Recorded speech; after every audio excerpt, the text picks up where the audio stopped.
Would you be willing to risk going to jail to get your kid into the university of their choice? Oh, hell no. Accusations of bribery and cheating, all to get kids into prestigious U.S. universities. Truly a story made for Hollywood, and as it turns out, one that could only happen south of the border. This couldn't happen in Canada because we have very different admissions processes and we have a different system for our universities in general. One of the key things is that in the United States they have the standardized admission test or the SAT. Most undergraduate programs in Canada don't require that. Another reason it's not as big a deal in Canada is because for the most part, it doesn't really matter what university you go to. Many of the universities in Canada have very high quality for all of their degree programs. We don't have the vast differences in educational quality that they have in the United States. This has propagated some of the parents to focus so intently and so specifically on the elite colleges.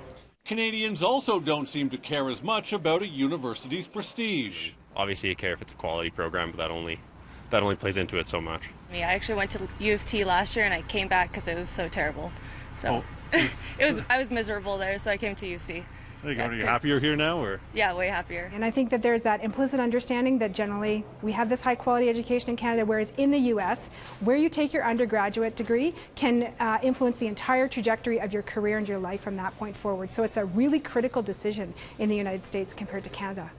But let's say you could bribe your kids into a Canadian university. Would you be willing to risk going to jail to do it? Oh, hell no. Kids got to learn that they got to follow the rules just like everybody else, so that's a terrible way of teaching them a lesson if you're not going to follow them as a parent. No. Absolutely not, especially if you can afford to do it yourself. What about students? Do you think your parents would be willing to risk going to jail to get you into the university of your dreams? Definitely not. No, absolutely not. My parents, no. Other people's parents, yes. Absolutely. No questions asked. Yep. We know that, for example, there's a global industry around international test taking, English language proficiency exams, and we also know that some of the essay mills will write entrance exams for students to particular programs, but those are really small scale in comparison to what's happening in the US. So I'm not sure that we have a direct comparison. To the best of my knowledge, the level of bribery that's been shown in that story hasn't existed in Canada ever, as far as I know. In Calgary, Jonathan Muma, City News.